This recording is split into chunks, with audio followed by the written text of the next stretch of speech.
Hello, this is Bill, and today's video is probably kind of long, but I've started the process of cleaning out my office at work because I don't know how much longer I'm going to be working for. Rumors are flying every which way about this, but in the process of cleaning out my office, I guess you come across a lot of interesting legacy stuff, and this video will probably go kind of long, and I know a lot of people won't watch it, but hopefully my family will get to see this, and this will be a legacy video for them to at least know some of the things I did at my work. So I started work in October of 1985, so if I do make it to October this year, I would have worked at JPL for 40 years.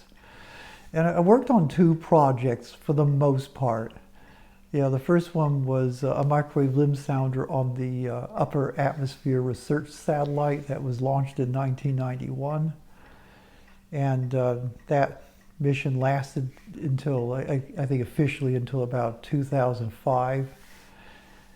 And although our particular instrumentation actually failed around year 2000, or maybe it was even, yeah, I think it was about 2000. And then we actually got a follow-on mission that was launched in 2004, and that is currently working to this date. It's currently scheduled to cease science operations in January of 2026. So that's probably yeah, and then they're saying that maybe they'll have a 2-month phase out. So probably the middle of March, maybe when my job officially ends, although it could end sooner, but you know, given the uncertainty of the budget. But anyway, yeah, just to show you here, this is, you know, this is what our instrument looks like. You know, it's got this dish antenna that scans the Earth's atmosphere, you know, up and down, and and from there, you know, here's an example. You can measure a bunch of radiometric signals. This is the intensity of microwaves coming off the atmosphere as a function of frequency, and as we scan the antenna up and down, and those signals increase and decrease. You know, with the model, you can extract how much concentration of that particular molecule is in the atmosphere. And my job was to basically do the modeling that, you know, that connected the instrument signals to what we see in the atmosphere. And so, yeah, so the 1990s was probably the high point of my career at JPL, I'd have to say. So the really cool stuff happened. When we launched in 1991, I remember the principal investigator, also my boss, was Joe Waters, an amazing individual, I have to say. He's since retired, of course, quite some time ago. But he told the project, he said, within days of turning on the instrument, we're going to produce results. And nobody believed him because I guess historically this has taken years to do. And it turned out one sort of strange break that our instrument, or that we experienced, that we got, was the eruption of this massive volcano in Pinatubo. I think it was around June 1991, about 3 months before we actually got launched. And what this volcano did is it put a lot of ash and aerosols and all this into the atmosphere. And most of the instruments used for measuring composition of stratosphere, you can't see through these aerosols, but our instrument can, because we have the long wavelengths of microwaves. And so when things did start getting turned on, these instruments actually weren't getting good signals to work with. But our instrument was totally unfazed, and so we started producing results right away. And one of the cool initial results was This one right here is sulfur dioxide from the Pinatubo volcano. And we made a map, and this particular map showed up in a lot of publications.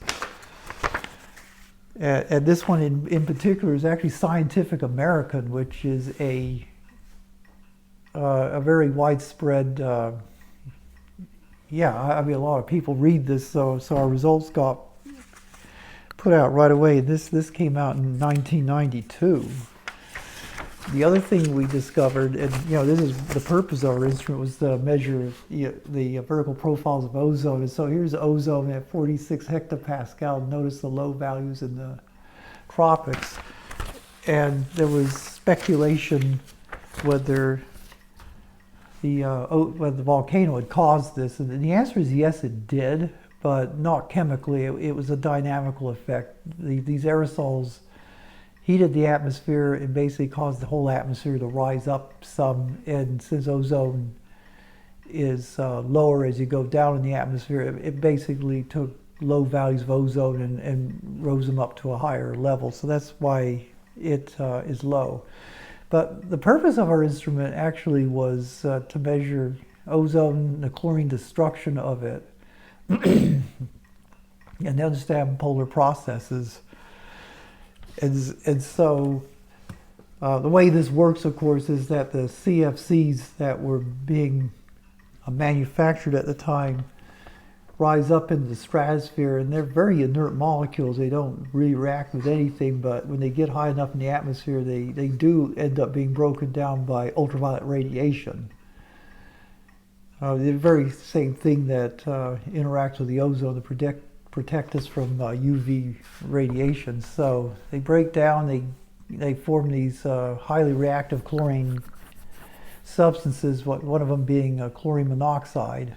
And when we can measure that as being elevated, then we know ozone destruction is happening. And one of the discoveries that was made in the mid to late 1980s was that this process is extremely enhanced over the North and South poles during their respective winters. And this is because the temperatures got cold enough there to form these ice clouds, and these ice clouds served as a reaction surface to help basically to make this thing go. And the thing that was dangerous about this, of course, is that the chlorine itself is catalytic, so it doesn't get consumed in the reaction. So even though the chlorine is 1,000 times less abundant than the ozone itself, one chlorine atom could destroy, but basically infinitely destroy all the ozone if given enough time and right conditions. And so right after launch, I remember we started, we took at these maps here on the side here. We started cranking out these maps of ozone and CLO, and yeah, this was pretty impressive. So yesterday we got featured in the JPL Universe magazine. And so, but the next real breakthrough of my career was the discovery of how to measure upper tropospheric humidity. And as it turned out at the time, and it's even kind of true even to this day, is that we have lots of satellites that can measure humidity from, say, the ground up to about 10 kilometers. And then there's satellites that can measure the water vapor in the stratosphere from, say 15, 16 kilometers and up, but there's a gap of information between about 10 to about 15 kilometers. And I remember Joe, my boss and principal investigator, and I were looking at radiances, and it looked like just looking at the raw radiances, it looked like we were appropriately responding to the water vapor amount. So I guess that was my project, I took on, was to say, let's see if we can quantify this and get the upper tropospheric humidity measured. And then 1995, retrieval method 1, we finally got our first measurements of upper tropospheric humidity, as I show here. This figure appeared on the cover of the Bulletin of the American Meteorological Society, which is another high-profile magazine. And it took several attempts to finally get to the final product of this, but this was attempt number one, which was to basically direct inversion of radiances into absorption, and then absorption could, using an absorption model, get the concentration of water vapor out.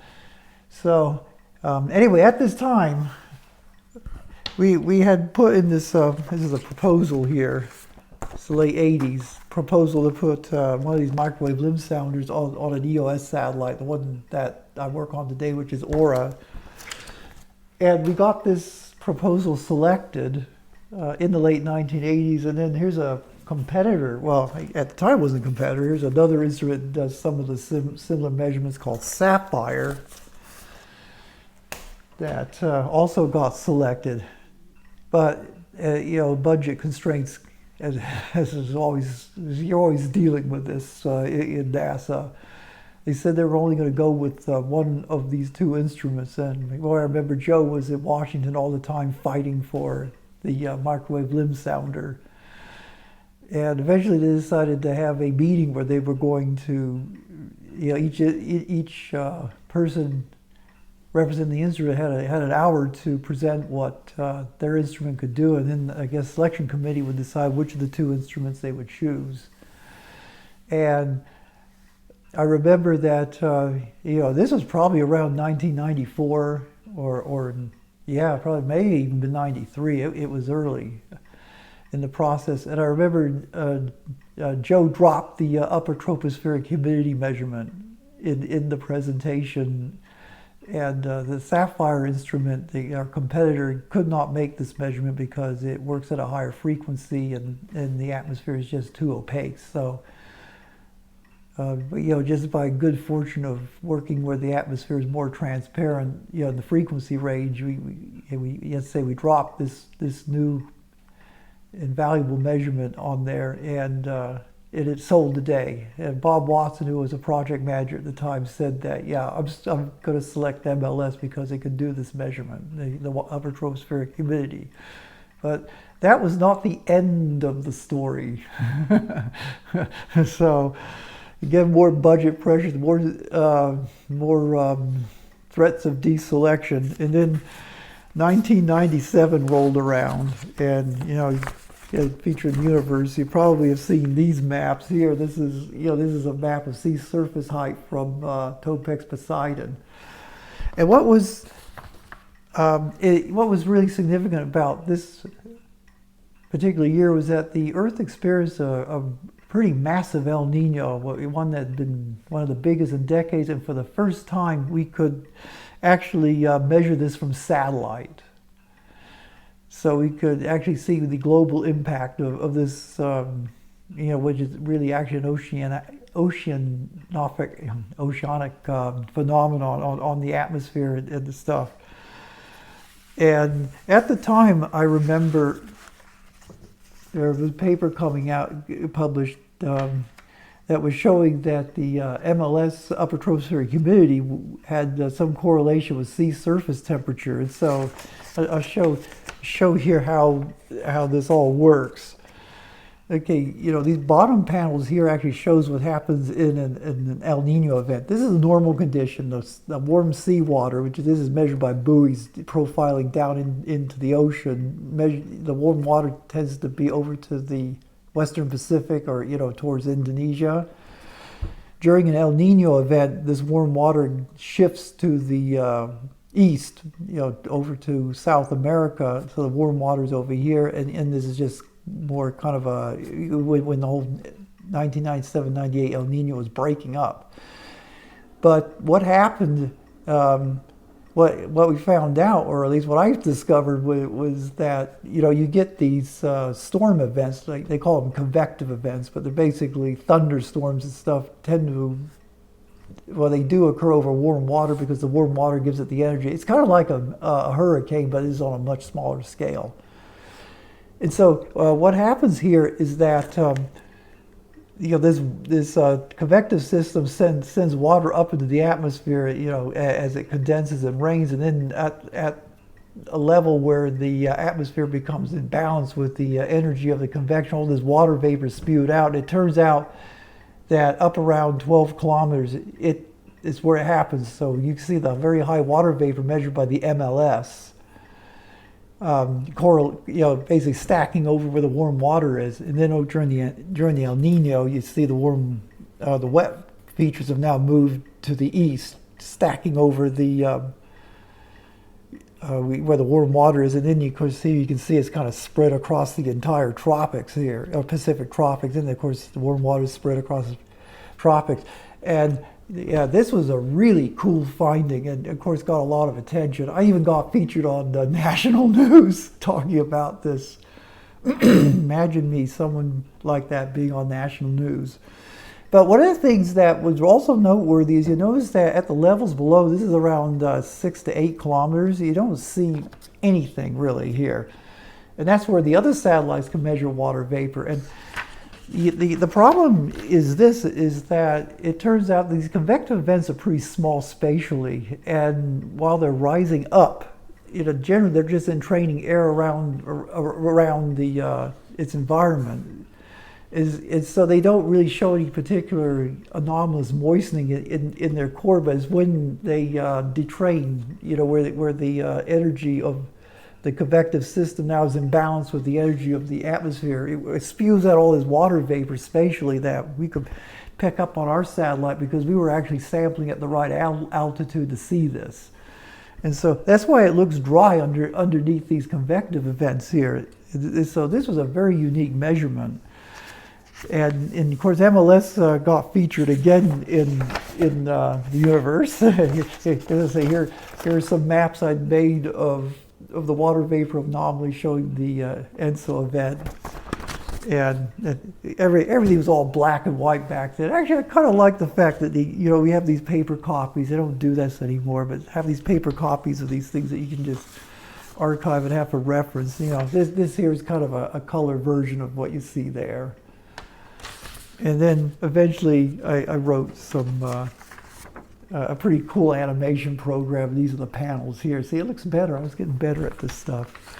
So then after that, I finally wrote a paper on this product, and the validation. And here's the paper.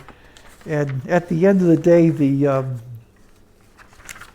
final methodology for doing this retrieval was to actually do it in relative humidity. That was kind of the breakthrough that really made this work well, because relative humidity then allowed me to retrieve this product even lower into the atmosphere, as low as it could physically go, before the atmosphere becomes too opaque to see below it. And so that was the breakthrough. And I ended up winning something called an Ed Stone publication award for this publication. This came with a cash prize of $2,500, and that's what I used to start my daughter's college account in 2002. Yeah, and then every 2 weeks I contributed $160 to that, and this actually paid for her college. And if you follow some of my videos in the past, there's almost $100,000 left in that account, because she went to a state school which was a lot cheaper than, say, a private school or even a UC school. And she spent probably about a year and a half at home because of the COVID pandemic, so we were saving on room and board. And so after that, this is another publication I wrote. There was, this one in 2004. This one here was, there was a couple hypotheses about how water vapor gets into the stratosphere, it gets dehydrated. And I here was able to use the MLS data to distinguish between the two of them. So that was pretty cool. And then I wrote a follow-up paper here. This one here's I wrote a model that could do this even better. It has dynamics and circulation plus convective events, and the dynamics and circulation model part of this, I was able to extract that out. And actually, I'm doing this L3 synoptic mapping that you may have seen on some of my other videos, where I'm trying to fill in data gaps. But anyway, that's where those ideas came from. And looking at this paper, this is kind of cool. This is kind of me, I guess. The water vapor has been increasing in the stratosphere, and I guess here I was trying to do a projection as to what I think is going to happen in the future. Was that it would continue to increase and then probably decrease, and the thing that was that we still have to reconcile here is that there's, according to the temperature measurements, I guess the tropopause temperature is supposedly decreasing at 0.15 Kelvin per decade. So since the cold temperature of the tropopause kind of sets the entry value of water vapor, as the colder it gets, the drier it gets. You would generally expect water vapor to be decreasing, but the satellite data is saying it's increasing, and so I came up with a hypothesis to try to reconcile that. I probably should revisit this, but I don't. Right now, as far as I know, it's still increasing, so maybe I didn't get this right, but it may be still a bit of a mystery. But anyway, that kind of wraps this up. Yeah, the 1990s, and I guess I really felt like I was good at my work. It seemed like things were going really well, and then, as would happen toward later in the 2000s, before 2010, I got passed over for 3 promotions, and I guess at that point I kind of felt that maybe I'm not that good at my work, at least not good in the social self-selling aspect of it, and actually that was pretty crushing for me. I remember talking about this. It's in my video, 3 Defining Moments. This was one of them, and this kind of sums up my life. Sometimes I think I'm doing well, and then find out in reality I wasn't doing as well as I thought. But anyway, the 1990s was an awesome period of my life in more ways than one. So, and I'll have more videos to talk about that. So, what's happening at work today is uncertain. I guess the House fully restored the NASA budget to the 2025 levels. At least this is what they want to do, so I hear. And so I guess there's going to be a fight over that. But I suspect that I'm probably going to be getting, probably laid off, probably no later than March of next year. And I guess at my work now, I'm working on kind of wrapping up our final data set for our current instrument. I'm also, even though I'm not really getting paid for this, I'm working on easy stuff. I don't know why I'm fascinated by that project. So I'm doing stuff with MLS that supposedly easy could do, and I'll have some more stuff for that. I've actually made some improvements there, so I'm kind of excited about that. So anyway, until next time, if you like this video, please like and subscribe. It helps me with my low self-esteem, and bye-bye.